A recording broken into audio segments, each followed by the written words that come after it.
Olá pessoal, sejam todos muito bem-vindos a mais um vídeo da nossa série Estudo das Parábolas de Jesus. Eu sou o pastor Anderson Mostardeiro e sou muito grato por vocês estarem acompanhando os nossos vídeos, acompanhando os nossos estudos, pois o nosso objetivo e o objetivo do nosso canal é sempre estar semeando fé, amor e esperança nos corações. Hoje nós vamos falar a respeito de uma parábola de Jesus, a qual Jesus fala a respeito dos meninos gritando nas praças. Essa parábola ela está descrita em Mateus no capítulo de número 11, a partir do verso de número 16 ao verso de número 17. Ela também foi escrita por Lucas no capítulo de número 7, dos versos de número 31 a 35. O interessante, meus irmãos, que para entendermos o propósito dessa parábola é importante nós darmos uma discorrida pelo capítulo de número 11, porque nesse capítulo Jesus é abordado pelos discípulos de João. João envia seus discípulos pedindo para que Jesus respondesse à dúvida deles, se ele de fato era o Messias ou se eles deveriam esperar por outro. Quando, na verdade, o que Jesus aborda, a resposta que Jesus dá para aqueles mensageiros é a seguinte: relatem a João Batista o que vocês estão vendo.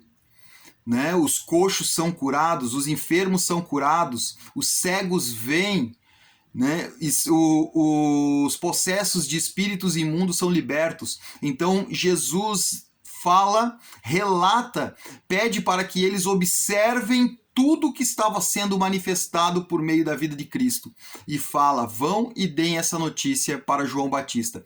Quando os discípulos de João saem do local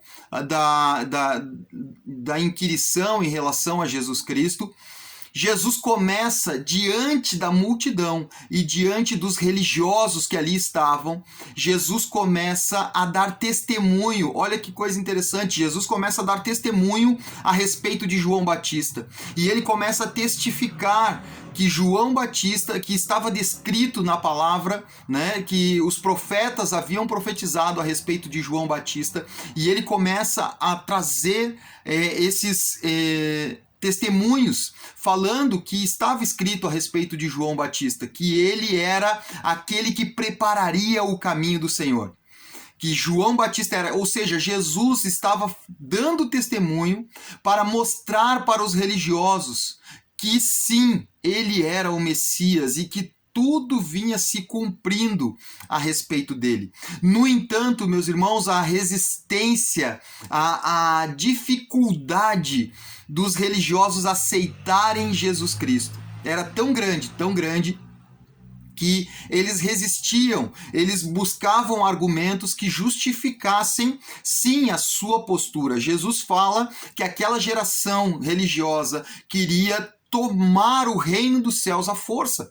Né? E em que sentido? Ou seja, eles usavam de hipocrisia, eles usavam de artimanhas, impunham jugo sobre a vida das outras pessoas, tentavam justificar as suas atitudes pecaminosas por meio de dogmas, por meio de princípios religiosos, para não ceder aos ensinamentos de Jesus e de João Batista.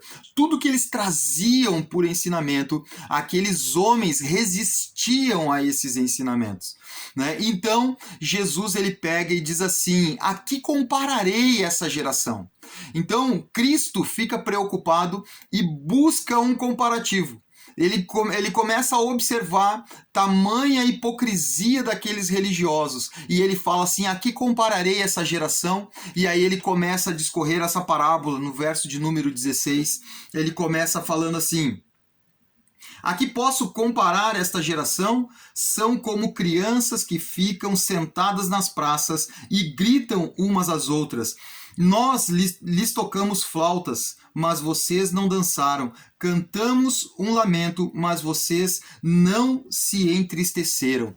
Ou seja, Jesus compara aquela geração a pessoas que ficaram inertes, tanto a manifestação de João Batista, que veio pregando e trazendo o ensinamento de arrependimento, como também aos ensinamentos do próprio Messias, resistindo o entendimento de que Jesus Cristo era o Messias. Então, Jesus compara eles a essas crianças que gritam na praça, dizendo que elas proclamam o que fizeram, mas as pessoas que ouviram ficaram inertes, não responderam, não reagiram. Muitas vezes ainda reagem de forma contrária àquele ensinamento, como foi o caso dos fariseus e dos religiosos do tempo de Jesus, né? E Jesus ele traz o ensinamento dizendo porque João Batista veio sim, né, comendo mel silvestre, né, comendo gafanhoto.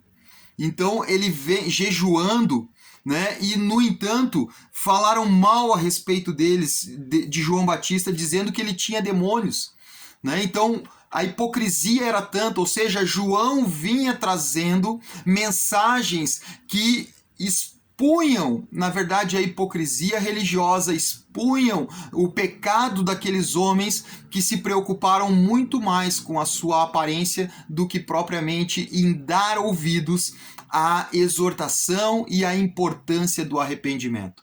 Quantas vezes nós, ao ouvirmos a verdade, tampamos os nossos ouvidos para não ficarmos entristecidos, chateados ou preocupados com o que os outros irão pensar a nosso respeito. Tampamos os nossos ouvidos para não ouvir a verdade a nosso respeito, para não sermos corrigidos, para não nos corrigirmos. E assim estava aquela geração hipócrita no tempo de Jesus sendo exortada, comparados a meninos que gritam na praça, né? E permanecem inertes, uns gritando para os outros que fizeram determinadas coisas, mas não houve reação, não houve uma manifestação. E depois falam de Jesus que comia, bebia e falavam que era comilão e beberrão e que andava junto com pecadores. Meus irmãos, Jesus exorta aquela geração, dizendo que para você discernir a verdade, para você ter sabedoria, para você aprender e aplicar a verdade na sua vida, porque esse é o entendimento de sabedoria. Jesus fala assim: a sabedoria é comprovada pelas obras que a acompanham. Então não basta nós andarmos por palavras, não basta nós pronunciarmos arrependimento, não basta nós proclamarmos uma religiosidade. Jesus diz: a sabedoria ela é acompanhada pelas suas obras. As nossas vidas denunciam e proclamam o que verdadeiramente cremos e aquilo que verdadeiramente somos. Por isso, não há espaço no reino dos céus, não é alcançado a força por meio de imposições ou por meio de determinações religiosas. Os céus, o reino dos céus, é alcançado por vidas sinceras, aqueles que se achegam com sinceridade diante da presença de Deus, que reconhecem os seus ensinamentos e aplicam as suas vidas. Esse era o ensinamento de Jesus e a tentativa de proclamar o reino dos céus por meio desta parábola, trazendo o ensinamento de que a hipocrisia ela não tem espaço junto com a sinceridade. Você precisa dar espaço à sua sinceridade, abrindo mão da hipocrisia, para que o Espírito Santo entre na sua vida, transforme você e mude as suas atitudes, confirmando que você é um cidadão dos céus. Permita-se essa confirmação, entregue a sua vida, reconheça os ensinamentos. A proclamação de João Batista era: arrependei-vos, porque próximo está o reino dos céus. O reino dos céus já está entre nós. Deus, Jesus Cristo, está à porta do seu coração e bate, pedindo para que você abra essa porta por meio da sinceridade de um arrependimento. para que a mudança na sua vida não ocorra por meio de uma mudança externa, como foi com os fariseus e os religiosos na geração de Jesus, mas que seja uma vida de sinceridade aos pés do Senhor e pela verdade do Evangelho. Busque, se você tem interesse em ter orientações referente a essa mudança de vida, a essa entrega, coloque no descritivo da live o seu desejo. Né? Ao receber no descritivo desse vídeo, você pode estar colocando seu comentário dizendo: eu quero orientações para ter uma entrega sincera ao Senhor Jesus Cristo e ser participante do reino de Deus. E nós estaremos entrando em contato para orientar você a ter uma vida vivida na presença do Senhor. Deus abençoe a todos. Ative as notificações, se inscreva no nosso canal se você ainda não é inscrito. Curta e compartilhe, nos ajude a alcançar mais vidas para tocarmos muitos corações por meio das verdades do Evangelho, semeando fé, amor e esperança nos corações. Deus abençoe a todos e até o nosso próximo vídeo.